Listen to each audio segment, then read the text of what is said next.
Hi అండి, welcome to MV food bites. రోజు తినే రొటీన్ టిఫిన్స్కి బ్రేక్ ఇచ్చి ఓసారి అప్పటికప్పుడు వేసుకునే ఈ స్పాంజ్ రాగి బన్ దోశ, దీనికి కాంబినేషన్గా టిఫిన్స్తో పాటు అన్నంలోకి కూడా అదిరిపోయే అద్భుతమైన దోసకాయ పచ్చడి ట్రై చేయండి. రాగి పిండి నచ్చని వారు కూడా ఎప్పుడూ తినేదానికంటే 2 అడిగి మరీ తింటారు. సో ఇంకా ఆలస్యం చేయకుండా లెట్స్ స్టార్ట్ స్పంజీ రాగి బన్ దోశ విత్ దోసకాయ పచ్చడి.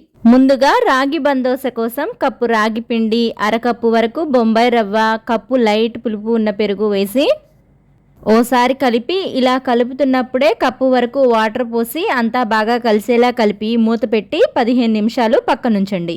ఇప్పుడు ఈ పిండి నానేలోపు దోసకాయ పచ్చడి కోసం ఓ 20 లేదా మీ కారానికి తగినట్లు పచ్చిమిర్చి, ఓ 2 టమాటా ముక్కలు, ఓ మీడియం సైజు గట్టిగా కొబ్బరి ముక్కలాగా ఉన్న దోసకాయని చేదు చూసుకొని గింజలు కనుక చేదుగా అనిపిస్తే గింజల్ని తీసేసి, లేదంటే గింజలతో సహా వేసుకుంటే పచ్చడి టేస్ట్ మరింత బాగుంటుంది. ఈ విధంగా సన్నగా కట్ చేసిన దోసకాయ ముక్కల్ని 2 భాగాలుగా చేసి ఓ భాగము పచ్చి దోసకాయ ముక్కలు, ఉల్లి ముక్కల్ని పక్క నుంచి మిగతా వాటిని ఆయిల్లో వేయించుకోవాలి. ఇప్పుడు హీట్ అయిన బాండిలో 2 టేబుల్ స్పూన్ల వరకు ఆయిల్ వేసి ఓ పిడికెడు పల్లీలు వేసి మీడియం ఫ్లేమ్ మీద పల్లీలు కొద్దిగా చిట్లి దోరగా వేగిన తర్వాత ప్లేట్లోకి తీసుకోవాలి. ఇలా దోసకాయ పచ్చడిలో పల్లీలు వేయించి వేసుకుంటే పచ్చడి టేస్ట్ కానీ టెక్స్చర్ కానీ చాలా బాగుంటుంది. సో అసలు స్కిప్ చేయొద్దండి. తర్వాత అదే ఆయిల్లో పచ్చిమిర్చి, టమాటా, ఓ సగభాగం దోసకాయ ముక్కలు వేసి రుచికి సరిపడా ఉప్పు, 1/2 టీ స్పూన్ పసుపు వేసి ఓసారి కలిపి మీడియం ఫ్లేమ్ మీద మూత పెట్టి మధ్య మధ్యలో కలుపుకుంటూ ముక్కలు మెత్తబడి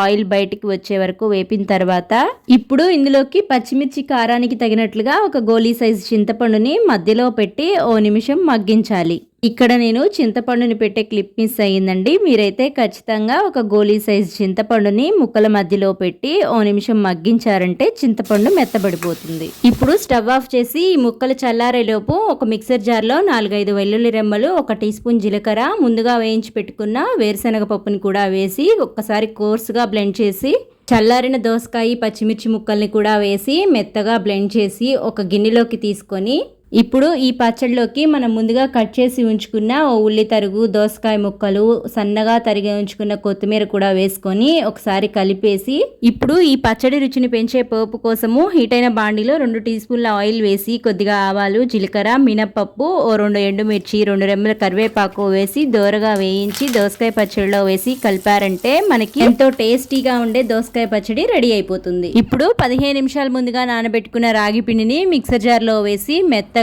దోస పిండిలాగా మిక్సీ పట్టుకొని గిన్నెలో వేసుకొని రుచికి సరిపడా ఉప్పు, 1/2 టీ స్పూన్ వంట సోడా, 1 టీ స్పూన్ జీలకర్ర వేసి ఓసారి కలిపి ఇప్పుడు సన్నగా తరిగిన ఉల్లి, పచ్చిమిర్చి, టమాటా, కొత్తిమీర, కరివేపాకు తరుగుని కూడా వేసి అంతా బాగా కలిసేలా కలిపి ఇలా వీడియోలో చూపిన విధంగా దోసపిండి కన్సిస్టెన్సీ లాగా అడ్జస్ట్ చేసుకొని హీట్ అయిన పోపు బాండీలో 2 టీ స్పూన్ల ఆయిల్ వేసి 1/2 టీ స్పూన్ ఆవాలు వేసి అవి చిట్లిన తర్వాత 2 గుంట గరిటెల నిండుగా రాగి పిండిని కూడా వేసుకొని మంటని సిమ్లో మాత్రమే ఉంచి మూత పెట్టి ఒకవైపు కాలిన తర్వాత మరొక వైపుకి ఫ్లిప్ చేసుకోవటమే. మీ దగ్గర కనుక ఇలాంటి పోపు బాండి లేనట్లయితే ఇదే పిండితో గుంట పునుగులైనా సెట్ దోశ అయినా వేసుకోవచ్చండి. ఇలా సన్నని మంట పైన లోపలి వరకు వేగేలా కాల్చుకున్న ఈ రాగి బన్ దోశల్ని వేడి వేడిగా మనం ముందుగా రెడీ చేసుకున్న దోసకాయ పచ్చడితో సర్వ్ చేసుకొని తిన్నారంటే ఎప్పుడు తినేదానికంటే 2 అదనంగా అడిగి మరీ వేయించుకుంటారు. అలాగే రాగి బన్ దోశ గురించి డౌట్స్ ఉన్నా, మీకేమైనా రెసిపీస్ కావాలన్నా కామెంట్ చేయండి. రెసిపీ నచ్చితే లైక్ చేసి మీ ఫ్రెండ్స్ అండ్ ఫ్యామిలీ మెంబర్స్ కి షేర్ చేయండి. ఇలాంటి సింపుల్ అండ్ క్విక్ రెసిపీస్ కోసం మన ఎంవీ ఫుడ్ బైట్స్ ఛానల్ ని సబ్స్క్రైబ్ చేసి ఫాలో అవ్వండి.